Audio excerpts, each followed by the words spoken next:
जय माता दी मित्रों 30 अक्टूबर 2023 से 18 मई 2025 तक इन 18 महीनों के लिए राहु का गोचर मीन राशि में होने जाने वाला है। इसका विश्व के स्तर पर क्या प्रभाव पड़ेगा, आज हम इसी विषय पर आपको जानकारी देने वाले हैं। मित्रों, इन 18 महीनों के अंतर्गत आप पाएंगे कि विश्व के स्तर पर जो देश या जहाँ पर भी कहीं लड़ाई झगड़ों का माहौल था, अब वो सब अब कह सकते हैं कि कहीं ना कहीं अंतरिक्ष की खोज में बहुत सारे देश लगने वाले हैं।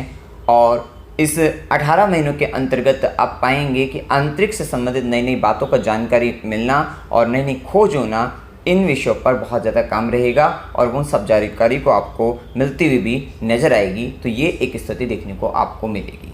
नए नए रिसर्च सेंटर ये भी देखने को मिलेंगे। रिसर्च से संबंधित बहुत सारी चीज़ों का नई चीज़ों का निर्माण करना, ये सारे काम भी अलग अलग जगहों पर आप देखते हुए नजर आएंगे। तो ये भी स्थिति देखने को आपको मिलेगी।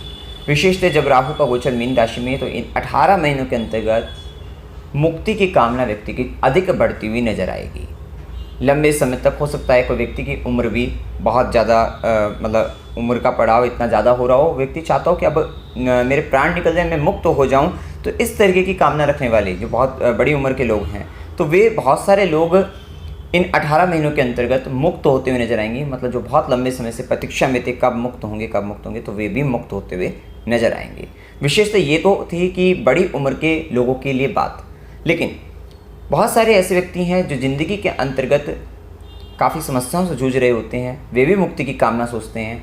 अब यहाँ पर व्यक्ति को संसार से मुक्त होने के लिए भी दो ही अवस्था के अंतर्गत वो व्यक्ति चाहेगा कि एक व्यक्ति हो सकता है कि वो किसी गुरु के आश्रम में जाए, और हो सकता है वो दीक्षा ग्रहण करके साधु बन जाए, और तब वो एक मुक्ति की कामना के हेतु मुक्ति का मार्ग अपना लेगा। तो ये भी इन 18 महीनों के अंतर्गत सर्वाधिक आपको देखने को मिलेगा।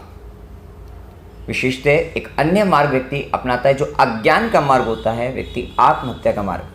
इन 18 महीनों के अंतर्गत इस तरीके की न्यूज़ भी आपको काफ़ी अधिक सुनने को मिल सकती है। लेकिन आत्महत्या करना एक दंडनीय अपराध है।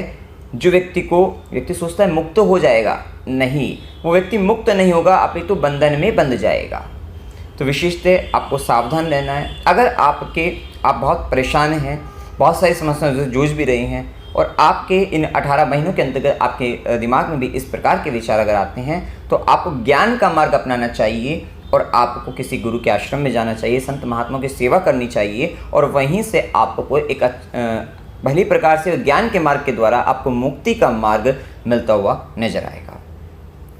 इन 18 महीनों के अंतर्गत आप ये भी पाएंगे कि बहुत सारे लोग बड़े बड़े त्याग की ओर अग्रसर हो जाएंगे, क्योंकि मीन राशि के अंतर्गत व्यक्ति त्याग की भावना भी रखेगा, तो बड़े बड़े त्याग की ओर अग्रसर होते हुए दिखाई देंगे। तो बड़े बड़े त्यागी प्रवृत्ति के व्यक्ति सामाजिक दृष्टि से सामने आते हुए दिखाई देंगे। तो ये भी एक स्थिति देखने को आपको मिलेगी।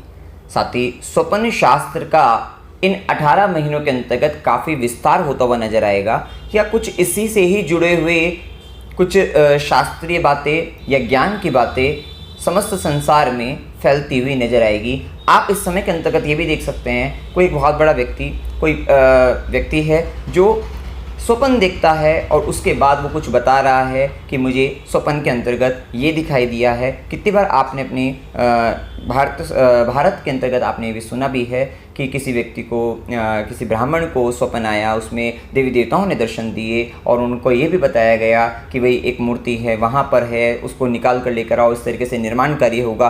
तो इस तरीके के जो स्वप्न आ जाते हैं, तो कहीं ना कहीं इन 18 महीनों के अंतर्गत कुछ ऐसे अद्भुत चमत्कार भी सांसारिक स्तर पर होते हुए नजर आएंगे, जो कि एक स्वप्न का जिसमें एक माध्यम बनेगा। तो ये भी एक स्थिति देखने को मिलेगी, जिससे कहीं ना कहीं संसार का कल्याण और जो संसार के लोग, जो दुखी लोग हैं, उनको कहीं ना कहीं मुक्त होते हुए नजर आएंगे उस के माध्यम से।